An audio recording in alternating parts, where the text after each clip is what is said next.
A dapper dresser, a music lover, and a man who truly believed in second chances. That is how many in Jacksonville are remembering Richard McKissick. The 90-year-old died on New Year's Day. He had spent decades working with our troubled youth. This weekend, those who knew him and loved him are all coming together to pay their respects to the man who left a mark on Jacksonville's history by helping those most in need.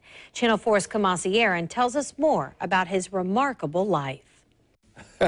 Dapper, vivacious, young. That's how Bishop Rudolph McKissick Jr., pastor of the Bethel Church, is remembering his uncle, Richard McKissick, a man who loved his family more than anything, and though he had no kids, treated him like a son.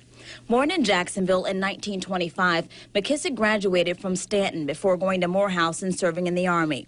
He made his way back to Jacksonville, where he began managing some of the city's most popular theaters at the time, like the Strand. It was there this lover of history became a part of it. Did your uncle ever talk with you about Axe Handle Saturday? Oh, yeah, he talked greatly about that, and with pride. On August 27, 1960, a group of about 200 middle-aged and older white men gathered in Hemming Park, armed with baseball bats and axe handles, and attacked black protesters doing sit-ins.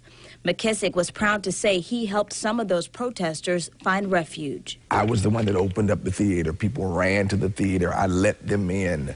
I protected some. He took great pride. It was also at the Strand where McKissick discovered his passion to fight for those disenfranchised by society. In the 1970s, McKissick started working with organizations, including the city of Jacksonville, to help keep young people released from jail from falling back into crime. He spent a lot of time here at the Duval County Jail, counseling inmates preparing to leave. You know, it's said that he was the guy of the second chance, gave people a second chance, but he gave people unlimited chances. Patrick Gahan knew Richard for 40 years and worked with him, seeing his dedication to help firsthand. He not only would help them be an advocate while they're in here, when they got out, he would help them to get a job while they were in here. He brought people in through which was then known as FCCJ, to go ahead and help them vocational skills. So when they got out, you know, they were better off than they were when they came in. McKissick retired but came back to work here up until the weeks before his death.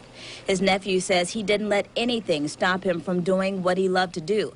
Even when doctors removed his voice box and installed an electrolarynx after a cancer diagnosis, McKissick kept working to help others and kept singing at the Bethel Church. It didn't stop him from doing anything. I mean, he was a man that felt like any obstacle could become an opportunity. In Jacksonville, Kamasi Aaron, Channel 4, the local station.